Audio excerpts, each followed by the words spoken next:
Pemirsa, Ketua Umum Partai Golkar Erlangga Hartarto mengatakan mundurnya Zainuddin Amali dari jabatan Menteri Pemuda dan Olahraga sudah dikomunikasikan dengan dirinya dan internal Partai Golkar.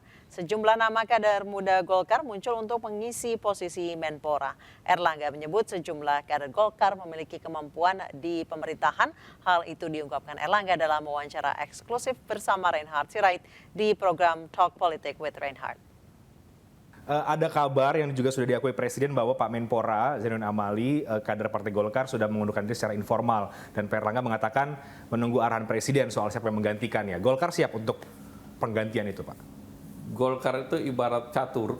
Kita punya pemain yang siap jadi benteng, jadi kuda, jadi Perdana Menteri, jadi pion, jadi gajah. Jadi kita kadernya banyak, siap di posisi manapun. Tapi artinya benar ya Pak, bahwa Pak Menpora itu sudah akan mundur tinggal secara resmi saja? Itu kan sudah disampaikan oleh Bapak Presiden. Oke. Pak, muncul berita bahwa mulai kandidat-kandidat pengganti Menpora dari Partai Golkar, beberapa nama muncul Pak, yang muda-muda terutama, ada Mas Dev Laksono, Putri Komarudin, Dito Aryo Tejo, dan lain-lain sebagainya. Inikah yang kemudian masuk ke radar Partai Golkar atau masih banyak kader lain yang berpotensial? Saya setuju yang dan lain-lainnya itu. Artinya bukan dari nama-nama yang beredar ini? Ya, artinya kita punya kader banyak sekali yang punya kemampuan. Jadi tinggal tergantung mau mainnya di depan, di belakang, di tengah. Oke. Dan tentu sudah berkomunikasi dengan Pak Erlangga ya, dengan Pak Menpora juga? Seluruhnya kita sudah berkomunikasi. Belum ada informasi Pak kapan kemudian itu akan dilakukan pergantiannya? Ya, kita tunggu. Pak Saiful Huda, sebelum jeda kita membicarakan terkait resignnya Zainuddin Amali, ternyata dampaknya dan rentetannya panjang hingga ke Pilpres 2024. Jika mundurnya atau resignnya Zainuddin Amali ini berdampak kepada reshuffle menteri yang lain, Anda menilai itu ada kemungkinan, Pak Saiful? Tidak tahu persis. Bisa saja ini semacam picu untuk reshuffle yang sudah lama diperbincangkan itu. Tadi Bang Ray juga menceritakan itu soal opsi-opsi kemungkinan ada portofolio dari partai lain yang kemungkinan bisa dengan konsekuensi dari poros-poros koalisi ini, gitu. Itu bisa saja gitu. Jangan-jangan menurut saya, mundurnya Pak Zainuddin Amali bisa menjadi picu untuk terlaksananya reshuffle yang sudah ya sempat tertunda beberapa pekan yang lalu itu. Baik, Pak Dev, tadi Ketua Umum Golkar Erlangga Hartarto sudah berkomunikasi langsung dengan Presiden maupun dengan internal Golkar. Apakah kemungkinan akan ada pergeseran-pergeseran lainnya dengan resignnya Zainuddin Amali dan memicu reshuffle? Ya, sejauh ini sih yang kami tahu bahwa akan ada pergantian di Menpora karena Pak Zainuddin sudah mundur. Nah, kan tapi kalau ada reshuffle yang lain segala macam ya belum ada pembahasan. Tapi ya anything is possible kan dalam politik ini, segala macam hal bisa saja berubah dalam hitungan detik, hitungan menit. Nah, apalagi kalau dilihat di kasus-kasus, ada kasus yang beredar di media, ada kementerian yang diperiksa secara intensif oleh lembaga penegak hukum. Nah, apakah itu akan terdampak kepada reshuffle ya kita itu bisa saja. Nah, tapi kita sabar menunggu saja lah. Kita lihatlah kebijakan presiden itu seperti apa. Karena beliau ini kan pasti ingin kabinetnya tetap solid dan kuat hingga akhir masa jabatan di 2024 nanti. Baik, Pak Ray silakan. Soal apa ya kira-kira ini? Soal tadi kalau Pak Dev katakan ya mungkin saja bisa terjadi pergeseran yang lain seperti tadi kata Iya, Pak karena Ray. kan sebelum ada pengunduran diri yang dilakukan oleh Pak Zainuddin Amali, isu reshuffle ini kan sudah mencuat begitu tinggi dan sumbernya bukan dari siapa-siapa, dari Presiden sendiri. Begitu Nasdem menyatakan deklarasi, saya kira 2-3 hari setelah itu Pak Presiden mengatakan akan ada reshuffle dan itu diulang-ulang sampai 3 kali dan itu belum ada pengunduran diri dari Pak Zainuddin Amali gitu. Nah baru kapan itu akan terjadi, orang menyangkanya dahulu Rabu Kliwon di bulan Februari gitu ya. Sekarang saya mengatakan Rabu Pon, ya itu Pak.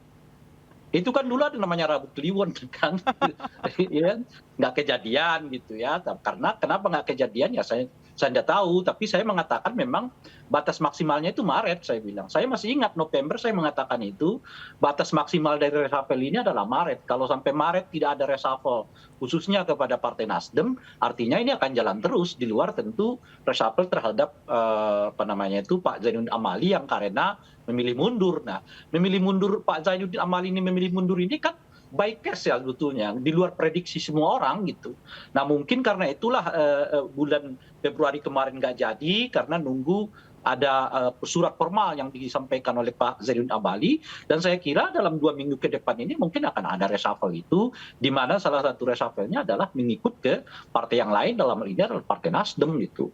Yang saya baca dua dari 3 kader Nasdem itu mungkin akan di-reshuffle, digantikan oleh anggota kabinet yang dari kelompok non partai politik gitu.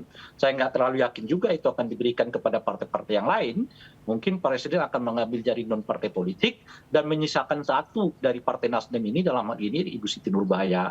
Kenapa Ibu Siti Nurbaya? Karena menurut saya selain prestasinya bagus, kinerjanya bagus, tapi istilah saya itu Pak Jokowi tetap ingin menjaga hubungan dengan Nasdem dengan cara mengikat ekornya gitu. Biarlah 2 yang lain itu kemana-mana, tapi ekornya harus dipegang, sehingga dengan begitu ya ada tetap langkah yang canggung yang akan dilakukan oleh Nasdem kalau mereka misalnya melakukan oposisi kepada Pak Jokowi pasca dilakukan reshuffle gitu. Baik, saya ke Pak Dev. Pak Dev, dari 3 nama yang sudah diajukan oleh Golkar itu harus jadi Menpora atau boleh menteri yang lain sih, Pak Dev? Ya itu kembali ke presiden. Jadi bisa juga presiden tidak memilih dari yang nama yang dipastikan oleh Golkar gitu. Bisa juga presiden bilang Golkar tukar lagi posisinya. Karena semua kembali ke presiden. Jadi ya jangan kita itu memaksakan, tapi ya kita tetap justru memperkuat koalisi ini agar pemerintahan ini tetap solid hingga dan juga kabinet itu terpenuhi hingga akhir jabatan gitu. Oke, baik. Saya ke Pak Saiful Huda. Pak Saiful, Anda sejak tadi mengatakan bahwa ini pengganti dari Pak Zainuddin Amali haruslah menteri yang muda. Oh, Pak Saiful, mohon maaf, Pak Saiful sudah pamit dari dialog kita malam hari ini. Saya kembali ke Pak Rey. Pak Rey, tadi Pak Saiful menekankan soal usia dari Menpora, karena mengingat Zainuddin Amali adalah politisi senior. Berarti kali ini bisa digantikan oleh menteri yang muda. Anda melihatnya seperti apa? Atau hanya hitung-hitungan politik saja? Ya memang cocoknya ya begitulah ya kan, namanya juga Menteri Pemuda, masa usianya di atas 60 tahun nih kan.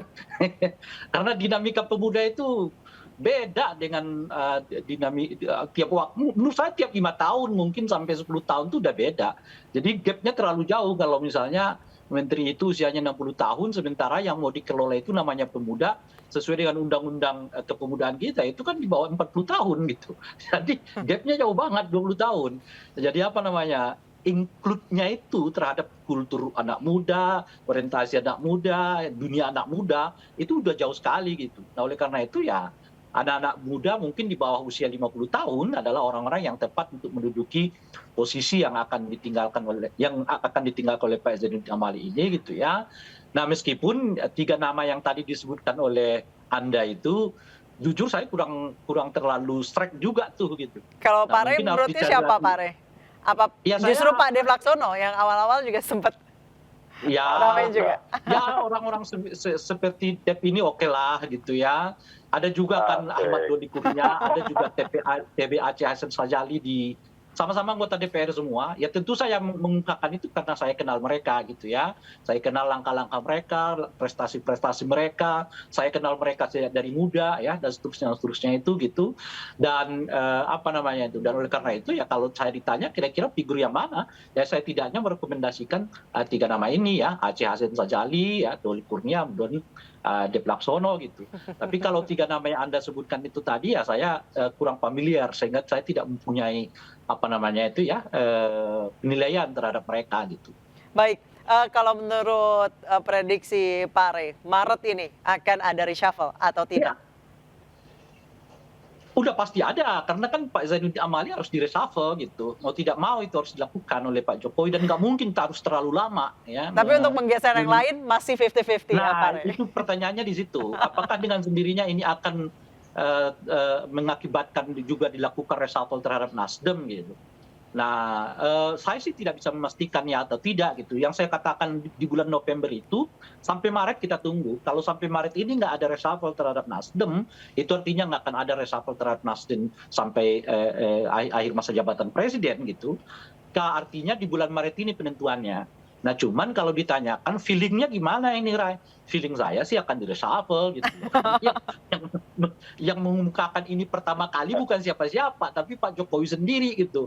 Pak Jokowi lah yang mengutarakan niat untuk melakukan reshuffle pasca Nasdem ya mendeklarasikan Anies Baswedan sebagai calon presiden mereka, dan lebih-lebih setelah itu ya ada pencitraan terhadap Anies Baswedan itu sebagai antitesa Pak Jokowi gitu ya, dan secara physically kita beberapa kali melihat hubungan Pak Jokowi dengan Pak Surya Paloh yang begitu renggang, bahkan pernah dulu sampai tidak berpelukan, sesuatu yang tidak lazim kalau Pak Jokowi dengan Pak Surya Paloh ketemu tidak berpelukan itu gitu ya. Baik. Dari semua tanda-tanda itu dulu kita mengatakan ya memang reshuffle ini besar kemungkinannya akan terjadi, ditunggu sampai kemudian keliuan-keliuan di bulan Februari itu, tapi kan tiba-tiba muncul kasus Pak Zainuddin Amali itu. Mungkin ini akan dikumpulkan dalam satu paket, dengan sendirinya besar kemungkinan ya dugaan saya akan ada 3 nama anggota kabinet yang akan di-reshuffle bersamaan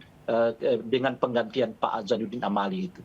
Baik, terakhir Pak Dave, tadi dalam dialog bersama Reinhardt, Pak Erlangga mengatakan bahwa semua kader Golkar siap menjadi posisi apapun. Berarti 3 nama yang diajukan itu bukan harus jadi Menpora ya?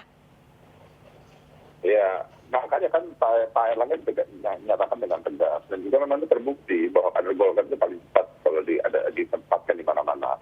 Dalam tapi kembali lagi kepada presiden penilaiannya, kan pasti ada pertimbangan khusus dan tersendiri yang kita tidak lihat parameter yang berbeda daripada pemikiran kita.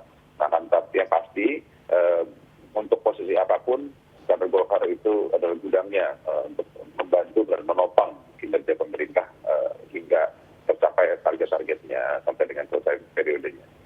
Baik, terima kasih Pak Dev Laksono, terima kasih Pak Ray Rangkuti, dan sebelumnya juga ada Pak Saiful Huda telah bergabung bersama kami. Terima kasih telah bergabung bersama kami di MNC News Prime. Selamat malam. Dan pemirsa, MNC News Prime akan kembali usai jeda berikut, tetap bersama kami.